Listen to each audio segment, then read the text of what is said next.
David, how much would it hurt to lose a player like Edwin Diaz? So I'm not going to comment on any specifics. Obviously, I've seen the reporting, but since the deal is not official, I can't comment on it. I'm very optimistic about where our offseason is headed. We've got certainly work to do, but there are a lot of good players out there, and I am confident that we're really going to like where our team is once we get to opening day. If the season were to start today, would Devin Williams then be your closer? Yeah, and we're very comfortable with that. I've certainly seen Devin perform at a very high level for a long time, have full confidence that he can be one of the best relievers in baseball. I think he's very motivated to do that, and I'm looking forward to watching that. Do you feel like you'll add another high-end bullpen arm? I think we'll see. I think we're having plenty of conversations. I think there are different ways to build a bullpen, and we're going to continue to explore all of them. David, if you do not do Devin, does that change how you negotiate, like willingness to maybe do more with others? I'm not going to talk about any specific negotiation. What I'll say is, once you add to a certain part of your team, that will change the calculus in how you look at your team in general. So we are very pleased to be able to add Devin. We think he's a really good reliever, as I said, one of the best relievers in baseball, and I think we're going to see that. Dave, how do you run to? Do you look at it as a problem or a thing to tackle when you have popular players and the continuity of those players, the value of keeping them as compared to making sure you have the best team possible? Look, that is something broadly that we talk about a lot, and we have a lot of those conversations. We've had them throughout this offseason. We had them throughout last offseason as well when we were faced with some decisions. And it is part of it. I've said this before. I can't tell you I know exactly how to weigh that, right? Like I think we do our best to weigh the full impact of any player on our team, on our organization, and we make the best decision we can.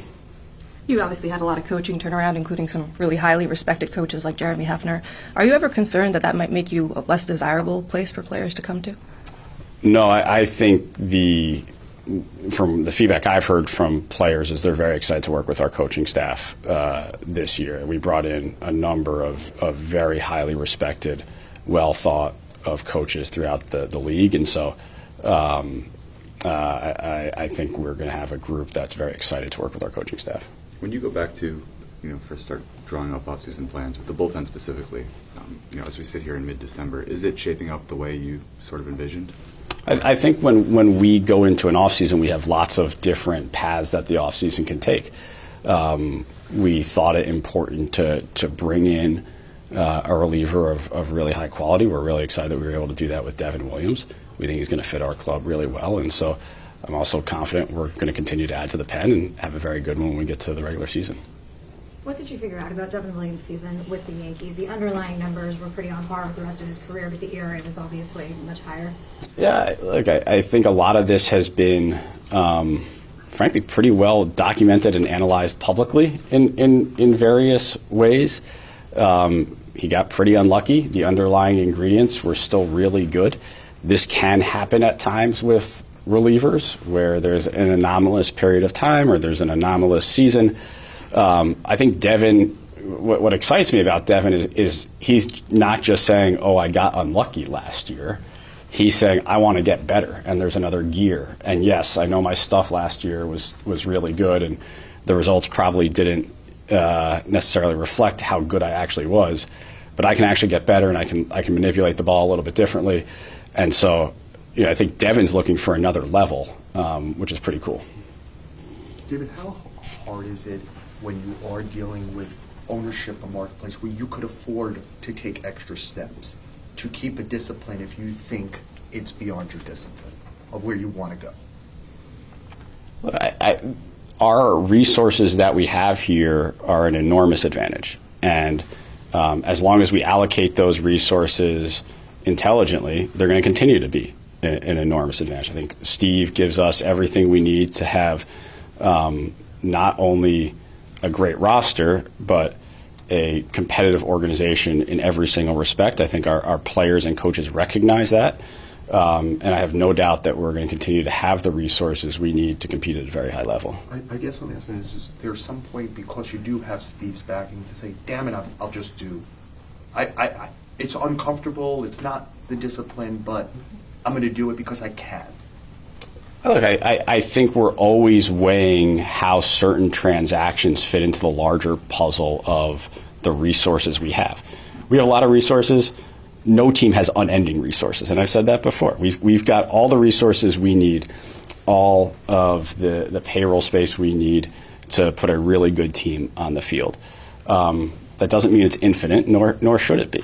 And so every decision point, whether it's a trade, whether it's free agency, has constraints on it, and we do our best to work with them in the context of what is a very heavily resourced and well-supported team. Is there maybe a greater sense of urgency this time today as opposed to yesterday with some of the dominoes that have fallen, if they will? I think there's always urgency. I think we're always trying to improve the team to the best of our ability, trying to make the decisions that are best for the organization. So I think we always feel a sense of urgency. How do you view this outfield market so far this offseason?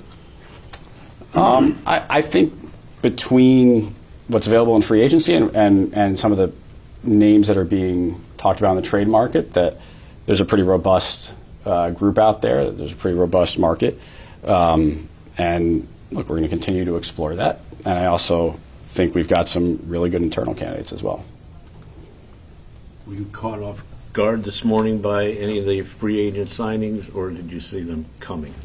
I'm not going to comment on any of the reporting that has been out there today. As some of the more higher profile bullpen arms maybe fall off the board in the next coming days, weeks, whatever, would your focus shift more towards starting pitching at that point?